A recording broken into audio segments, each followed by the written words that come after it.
Hey guys, and welcome to another brand new video. In this video, we actually have some pretty crazy news to go cover over here because right now, a lot of people are focused on the PlayStation 5 Pro, if it's worth it, if the value's worth it, and at the end of the day, I kind of keep on seeing the general consensus that yes, it actually is worth it. Now, when it comes to me, I don't necessarily mind because I'm probably have a few affiliate links whenever it comes out, sure, but at the end of the day, I more so want you guys to either save money or be well informed or kind of understand like if it is or isn't worth it at the end of the day. A lot of you guys are PlayStation fans, console fans, or just kind of nosy in the general tech sector, which I'll be honest, like I'll watch like a Linus Tech Tips video because I'm just bored, or like a Marquise Brown Lee, just because I'm not going to buy the phone, I'm just kind of curious on tech and what's going on.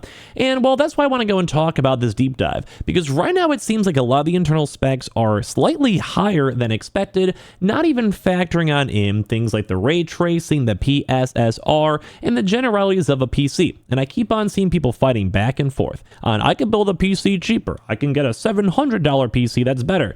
And apparently from all the information from like Digital Foundry, the people who do all these big benchmarks and everything else in between, a lot of folks are kind of realizing that the PS5 Pro is actually a somewhat good value, and it's really hard to compete with that even on the PC side. So let's go do a little bit of a deep dive and talk about this, so make sure you guys are subscribed with the notifications on. We have the Twitter and Twitch room down below in case you guys like to go and follow, and I appreciate y'all for watching. We're actually probably having a good vibe up on Twitch too if you guys are bored, so swing on by and say what up, probably live right now. So the biggest thing right now is the fact that it's a $700 console. Not going to say it's not too expensive. It is. Not going to say they should definitely include a hard drive, because they should. Not going to say that the fact that they are having a random PlayStation 5 stand not be included and sold separately.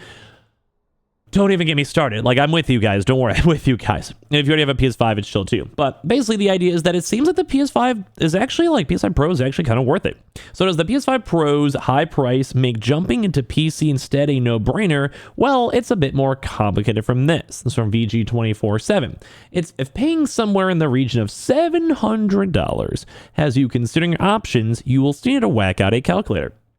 Crazy to see. So in case you haven't heard, the PS5 Pro is a bit more expensive and was slapped across a barrage of flabbergasted tweets and articles we've been covering on the channel itself after the aftermath of the console being revealed on Tuesday. So you back at least $700 or $700 pounds. So a lot of people are like, hey, why not just go get a PC instead? And I still think like you pick what you want. I'm just kind of giving you guys my rambles and my thoughts. You pick whatever you want. Well, it is the exact quandary has been posed by Richard Ledbetter, founder of the acclaimed hardware Bofin, and I've even covered their stuff on my channel before, Digital Foundry, by IGN, and as well, some people are saying it's not necessarily the easiest black and white. And I've touched on this. I even made a video on my channel if you guys want to check it out, and I'll yap into it a little bit right now, basically saying, asked what a comparable PC build to what the PS5 Pro kind of offers and what it would cost. Ledbetter said, probably a fair bit more than the PS5 Pro. The GPU that you're going to need, if you consider a holistic view of all the different components, the enhanced ray tracing, no AMD GPU has that, and the moment and the machine learning block, no AMD GPU has that, and it's almost like a NVIDIA style feature set, but made by AMD. So the big thing is we've been seeing brand new AMD technology. They had a chance to go and basically rework the ray tracing. Like, I'm sure you guys have heard the trigger word ray tracing before. They have a brand new updated version of ray tracing that is currently available for the console, specifically made custom. And you also have to factor it into other GPUs, which we'll dive on in, but that's like the high level for this. This has technology that other things do not have, that PCs would not have. PCs has ray tracing, but they don't have like this customized, specially made for millions upon millions of PS5 Pros, like how we saw with this. So that's what makes it more special. It's like basically a custom made, custom ordered to make it better, and also more of a probably good price point because they're making millions upon millions of them, so they get a bulk deal, aka they as in PlayStation and AMD would make them because it's one of the biggest suppliers. Same with like the PSSR, same with the overall optimizations. Think for the fact that PlayStation companies are going to be building this specifically on the hardware so they can like kind of fine tune it. Like imagine you're working on a car, but you're going to be running that same car from 10 million different cars. You can fine tune that to the T, where it's always going to hit, like you know how if you have a frame and it's at 59.95. Well, if you go and you just barely change it to 60 because you just can, and every single time, no matter what, it's going to hit that 60 on the same hardware because everything's the same. That is where things get good. It's kind of what PlayStation did. So the closest equivalent GPU to the PS5 Pro, you'll be looking at will be the NVIDIA GeForce RTX 4070.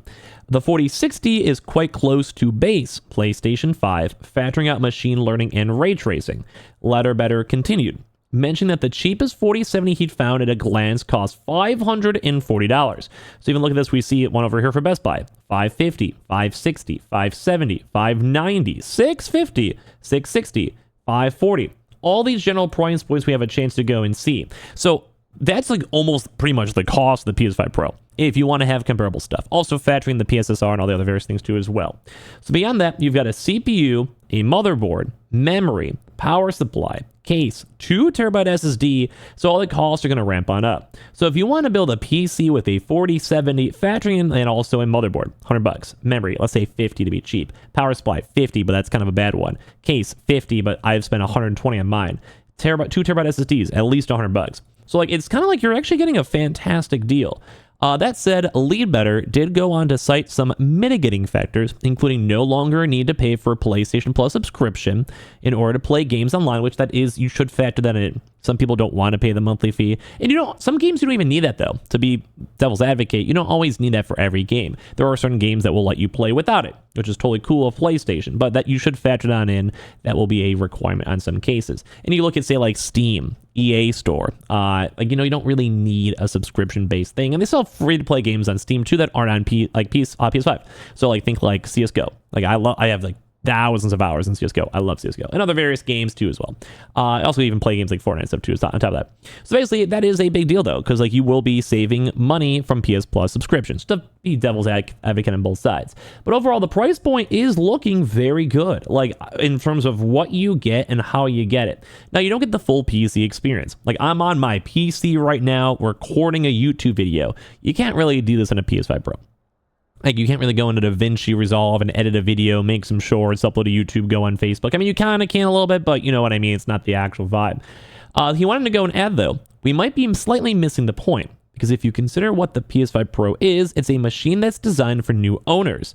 It's for people that they've got a PlayStation 5, but they also have a lot of disposable income to have the better PlayStation 5. Or maybe you just never had a PlayStation, you wanted one, so you get a PS5 Pro. Because look at how long the PS4 Pro even lasted into this generation. A very long time. So you'll probably have a good longevity into the PS6, because you do have this big diminishing returns when it comes to overall specs, graphics, and what you can even run. And we do have this brand new PSSR and this ray tracing features that will most likely be in the PS6. This is probably like the trial test version to see if it works, to see if it's running good, and that's okay. Like it's there. It's better than the PS5. Ledbetter argues that he may think this is a step too far for a lot of established PlayStation players. And I'd probably agree. Like, if I have a PS5, which I do, there is that small background thought thing, like, do I really need this? I keep on leaning towards I kind of want to get one because I'm a PS5 guy. I can make some videos on it. Yeah, sure, whatever, that's fine. I mean, I do want to give one away too as well for the holidays. So it's like, I'm okay with that, but I'm also like a tech YouTuber. I can make money on it. I'll get ad revenue. Like it's just how it is. Like it's just like the trade-off almost. So it's one of those weird things of like who really will get it. I'm sure a lot of people will. I'm sure millions of people will, but I think it's okay if you don't. But I do think the PC versus PS5 comparison is weird, because if you do want to go pure games, you're probably going to get a lot of day one launch titles in your PS5 Pro. This is how it is.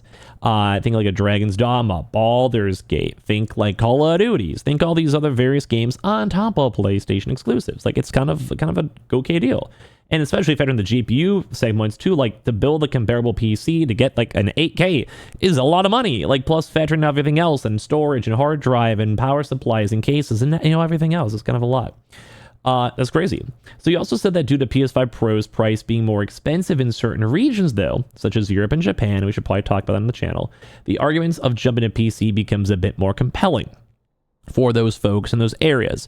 And as you guys know, Sony likes to focus on America, and we're kind of the golden boys. They always want to make sure we're doing good and vibing good, which I totally get, I understand. But at the same exact time, like, I think it's not that bad of a deal. Now, I'm not just saying that just to say that. Like, I kind of want to buy one. Like, I'm being honest with my thoughts. But I'm also special in this case. So don't feel bad if you guys don't want one or it's whatever. But I do think the values kind of seem a little bit better. Plus, with this special brand new AMD, like, ray tracing that's only for PS5 Pros, that's kind of cool. It is kind of cool. So what do you guys think? Do you guys think you're going to still want to buy one? Yay, nay, whatever. I'm going to go through all the comments and read them all. So definitely tell me your honest to God thoughts. I'll love to read them. And if you guys want to hang out by Twitch, we're live. If you guys want to swing it by Twitter, I got you guys. Subscribe if you guys are new and leave a like if you guys are and enjoy if you enjoyed the video.